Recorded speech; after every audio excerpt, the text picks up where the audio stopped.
Assalamualaikum warahmatullahi wabarakatuh. Selamat malam dan salam sejahtera untuk kita semua yang hadir dalam Zoom pada malam hari ini.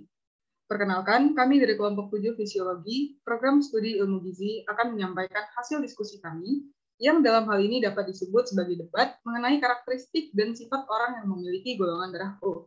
Adapun anggota kelompok kami adalah sebagai berikut.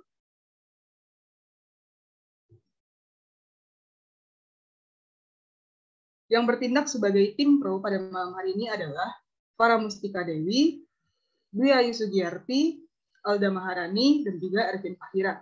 Sedangkan tim kontra pada malam hari ini adalah Via Kemendakal Selapak, Tulasana Jani, Bunga Familia Citra Ayu Lestari, dan juga Anindya Mayangsari. Adapun operator kita pada malam hari ini adalah Merly Yetesi, dan juga Intan Nurhaliza, yaitu saya sendiri selaku moderator yang akan memimpin jalannya debat pada hari ini. Next slide. Adapun beberapa agenda yang akan kami sampaikan pada malam hari ini adalah sedikit penjelasan mengenai darah dan sistem penggolongan darah ABO. Selanjutnya adalah penyampaian argumen yang akan disampaikan oleh para pemateri dari tim pro dan juga tim kontra. Dan yang terakhir adalah penyampaian kesimpulan. Next slide. Oke, yang pertama adalah darah. Darah seperti yang kita ketahui adalah cairan tubuh pada manusia atau hewan lain yang mengangkut senyawa penting seperti nutrisi dan oksigen ke dalam sel dan mentransport produk buangan metabolik dari sel. Fungsi dari darah sendiri adalah sebagai alat transportasi nutrisi, hormon, dan sisa metabolisme pada tubuh. Next slide. Selanjutnya adalah sistem ABO darah. Terdapat 3 jenis darah dalam penggolongan sistem ABO, yaitu golongan darah A, B, AB, dan juga O. Penggolongan ini ditentukan dari antigen dan antibodi yang terdapat pada darah. Antigen dalam golongan darah disebut juga aglutinogen, terdapat pada eritrosit atau sel darah merah.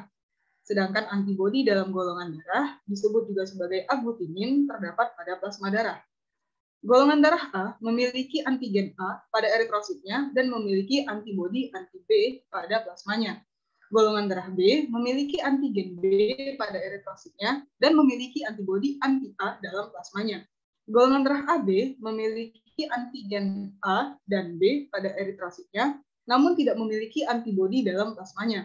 Sedangkan golongan darah O tidak memiliki antigen dalam eritrositnya, namun memiliki antibodi yaitu anti-A dan anti-B dalam plasmanya. Next slide. Selanjutnya adalah penyampaian argumen yang akan disampaikan oleh para pembicara dari masing-masing tim. Sebelum sesi debat ini dimulai, pertama-tama izinkanlah saya untuk membacakan peraturan dan mosi debat yang sebelumnya sudah diberitahukan kepada tim pro dan juga tim kontra. Adapun mosinya adalah hubungan golongan darah O dan keterkaitannya terhadap karakteristik dan kepribadian seseorang. Argumen terlebih dahulu akan disampaikan oleh pembicara pertama dari tim pro, kemudian dilanjutkan dengan sanggahan oleh pembicara pertama dari tim kontra. Begitupun dengan pembicara seterusnya. Setiap pembicara dari masing-masing tim akan diberikan waktu sebanyak 2 menit untuk menyampaikan argumennya masing-masing. Jika semua peraturannya sudah dimengerti, maka debat dengan mosi hubungan golongan darah O dan keterkaitannya terhadap karakteristik dan kepribadian seseorang pada hari ini kita mulai. Kepada pembicara dari tim pro, waktu dan layar saya persilahkan. Baiklah, terima kasih kepada moderator. Saya Ervin Fahira dari tim pro akan membahas pernyataan 1 bahwa seseorang dengan golongan darah O memiliki sifat yang percaya diri yang tinggi. Sifat golongan darah O yang paling pertama adalah percaya diri.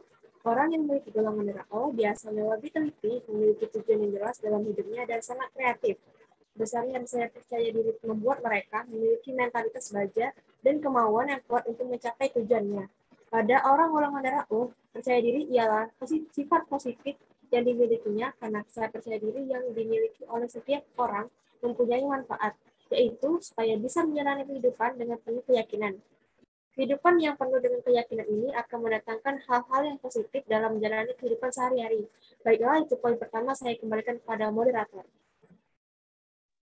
Baik, terima kasih kepada pembicara pertama dari tim pro. Selanjutnya saya persilahkan untuk pembicara pertama dari tim kontra menyampaikan sanggahannya. Baiklah, terima kasih kepada moderator atas kesempatannya. Saya Hilwasana Jiani akan menyampaikan argumen dari tim kontra. Dengan kepercayaan diri, pemilik golongan darah O memiliki kebiasaan untuk menetapkan standar tinggi bagi diri mereka sendiri. Dan melakukan semua hal untuk mencapainya. Dan hal itu malah membuat pemilik golongan darah O kerap dianggap haus kekuasaan oleh golongan darah lain. Selain itu, sesuai dengan argumen yang dikatakan sebelumnya, karena golongan darah O selalu punya tujuan yang jelas pada jenjang karir dalam pekerjaan, mereka bisa terlalu berpusat pada diri sendiri serta berpotensi untuk menjadi workaholic yang terkadang membuat ketidakseimbangan dalam kehidupan pribadi dan pekerjaan. Dan ketidakseimbangan tersebut dapat menyebabkan tingkat stres yang tinggi yang malah bisa berakibat negatif di kehidupan sehari-hari pemilik golongan darah O. Dan terlepas dari sifat percaya diri, orang dengan golongan darah O memiliki kepribadian yang cemburu, kejam, kasar, tidak tepat waktu, tidak peka, dingin, tidak terduga, egois, dan terkesan sombong.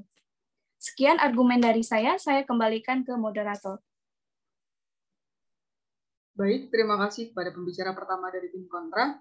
Untuk argumen selanjutnya, saya persilahkan kepada pembicara kedua dari tim pro.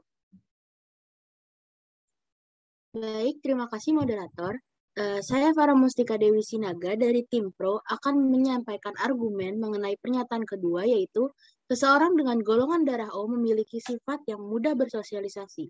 Saya setuju dengan pernyataan di atas.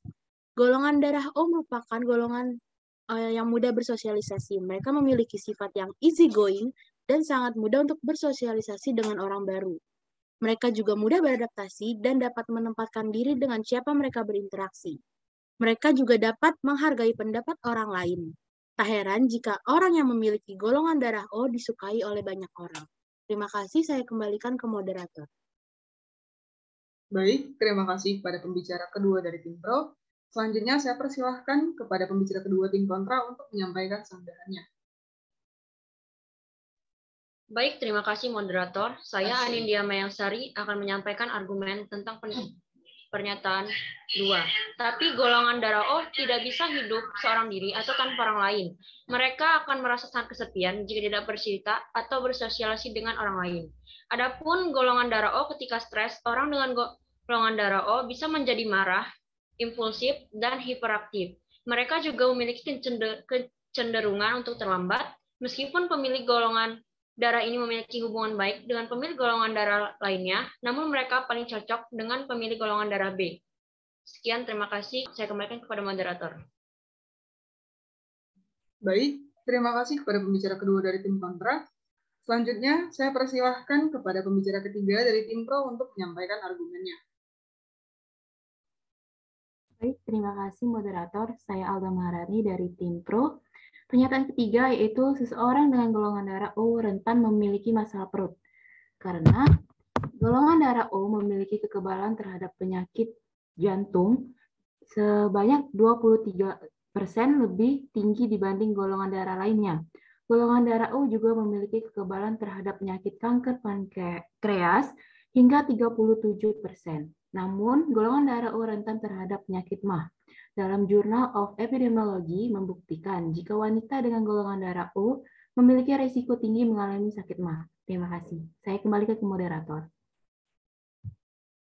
Baik, terima kasih untuk pembicara ketiga dari tim pro. Selanjutnya saya persilahkan pembicara ketiga dari tim kontra untuk menyampaikan sanggahan.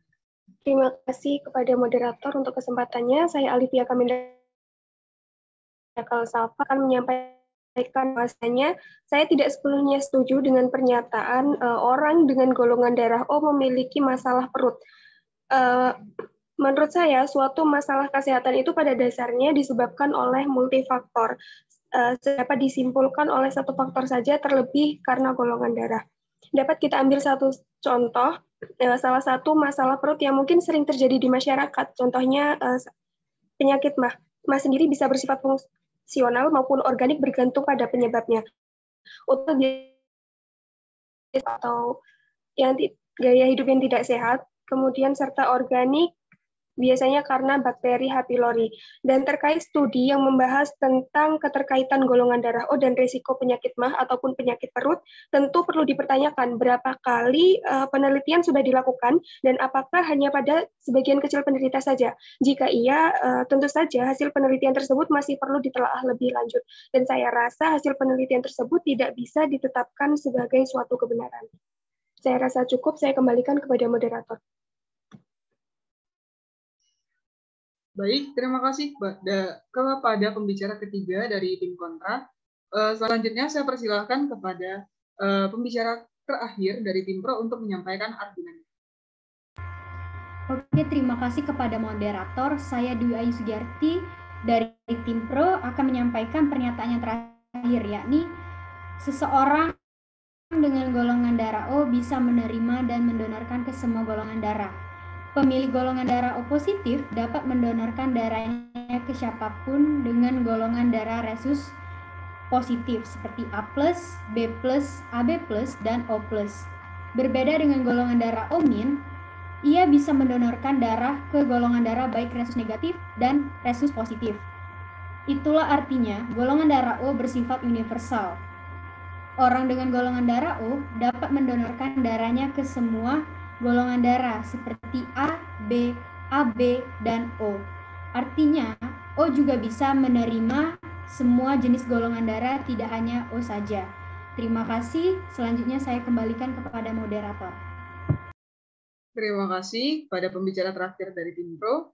Selanjutnya saya persilakan pada pembicara terakhir dari tim kontra untuk menyampaikan sambutannya. Baik, terima kasih kepada moderator. Saya Bunga Familia Citra Lestari dari tim kontra. Izin menyanggah pernyataan dari nomor 4. Yang poin pertama, golongan darah O sebagai pendonor universal. Golongan darah O tidak memiliki antigen, sehingga memang betul jika golongan darah ini disebut juga dengan donor universal. Tapi hal ini tidak sepenuhnya dibenarkan.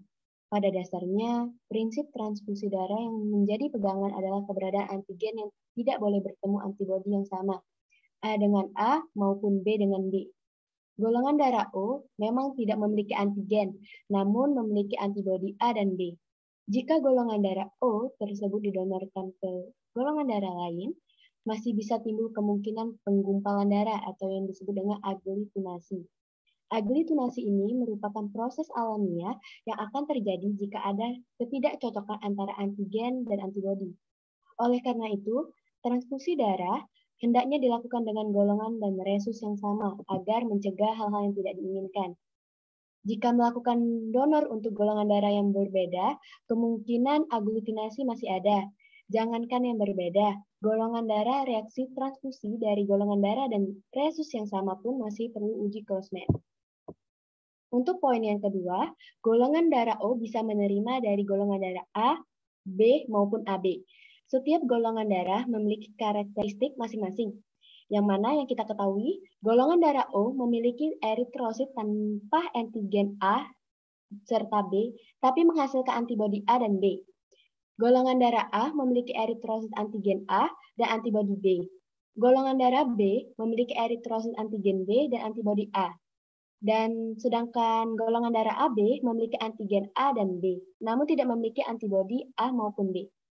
Maka, bisa kita tarik kesimpulan, golongan darah O hanya bisa menerima dari golongan darah O saja, karena golongan darah O tidak memiliki antigen, serta golongan darah O bisa menghasilkan antibodi antigen A dan B, sehingga tubuhnya si darah O tidak akan bisa menerima antigen A dan B. Cukup, saya kembalikan kepada moderator. Baik, terima kasih kepada pembicara terakhir dari tim kontra. Dengan berakhirnya argumen yang disampaikan oleh pembicara terakhir dari tim kontra, maka berakhir pula sesi debat kita pada malam hari ini. Sebelum saya menutup sesi debat kita pada malam hari ini, izinkanlah saya untuk membacakan kesimpulan kita. Jadi, kesimpulannya, sifat-sifat yang disampaikan oleh para pembicara kita tadi, itu tentunya tidak bisa dijadikan sebagai parameter atau patokan untuk setiap orang yang mempunyai golongan darah O. Karena pada dasarnya sifat baik dan buruk seseorang itu ditentukan oleh berbagai aspek yang mempengaruhinya, misalnya lingkungan, keluarga, dan lain-lain. Dan yang pasti hal itu dipengaruhi oleh dari dalam diri masing-masing individu itu sendiri. Sekian, untuk lebih dan kurangnya saya mohon maaf. Terima kasih. Wassalamualaikum warahmatullahi wabarakatuh.